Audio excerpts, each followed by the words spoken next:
Assalamualaikum anak-anak, apa kabar? Semoga anak-anak ibu semakin sehat, semakin kuat, dan semakin cerdas.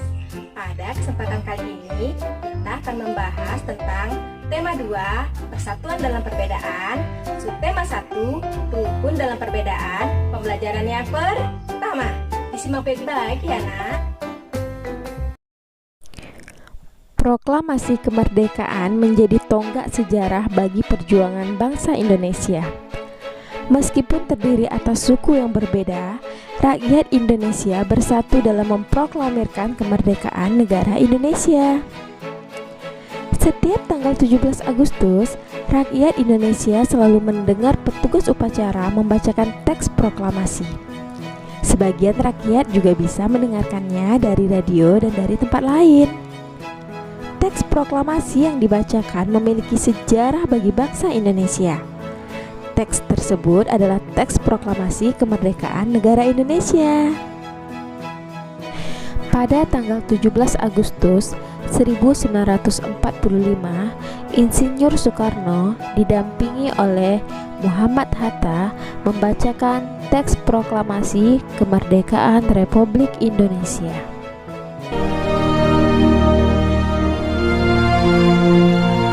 Proklamasi. Kami, bangsa Indonesia, dengan ini menyatakan kemerdekaan Indonesia. Hal-hal yang mengenai pemindahan kekuasaan dan lain-lain diselenggarakan dengan cara saksama dan dalam tempo yang sesingkat-singkatnya. Jakarta, 17 Agustus 1945, atas nama bangsa Indonesia, Soekarno Hatta.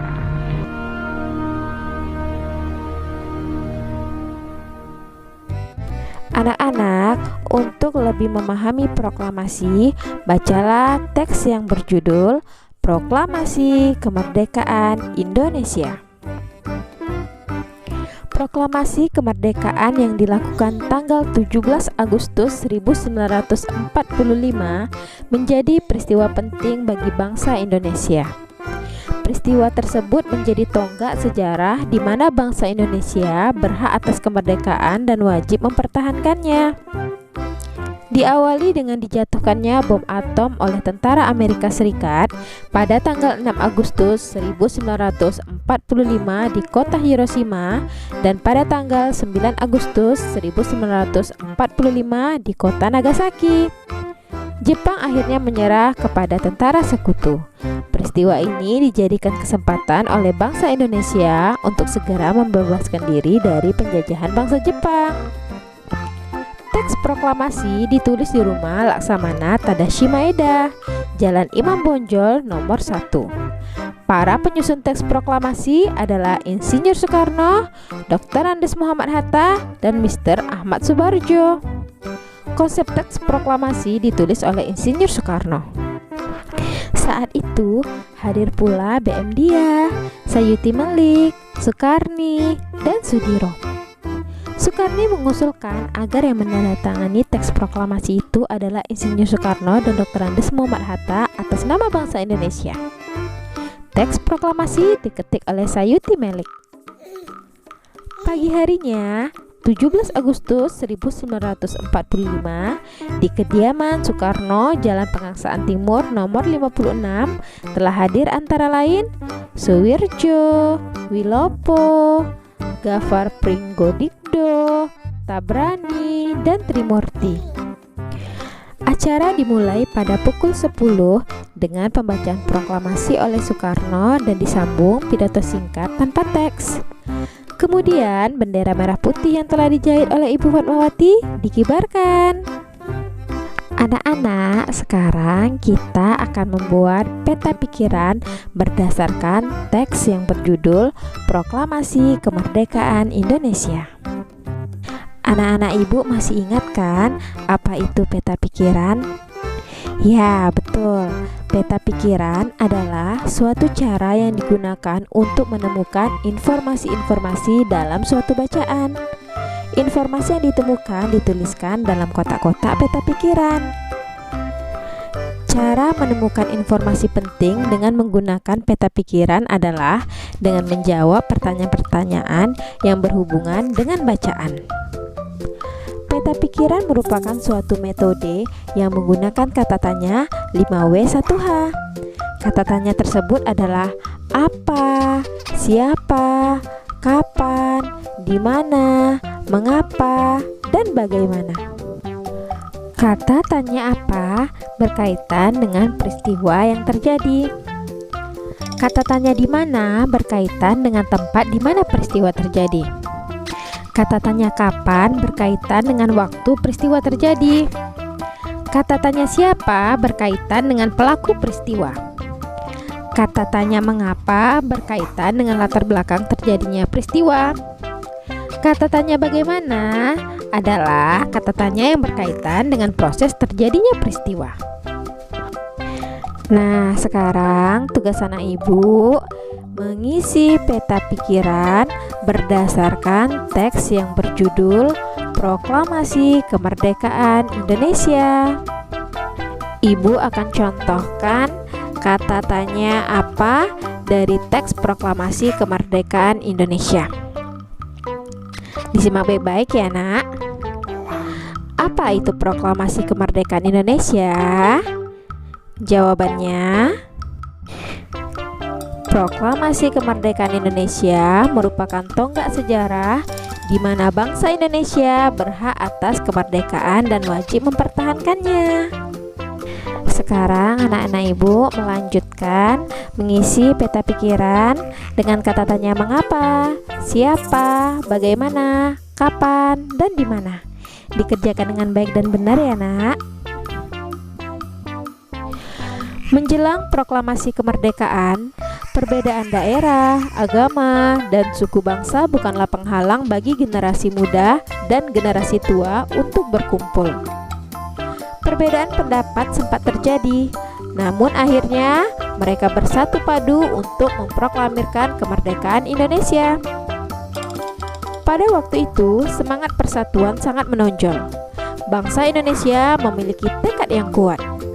Tidak ada jalan lain dalam usaha memproklamirkan kemerdekaan kecuali menjalin persatuan dan kesatuan. Hal ini mencerminkan kerukunan dalam perbedaan.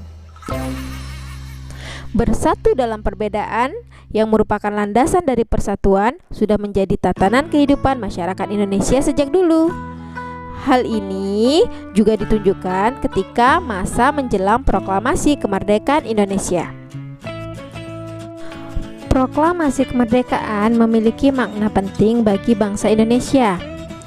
Di sini ada 5 makna proklamasi kemerdekaan. Yang pertama, sebagai puncak perjuangan Indonesia. Bangsa Indonesia telah dijajah selama bertahun-tahun oleh negara-negara Eropa sampai Jepang.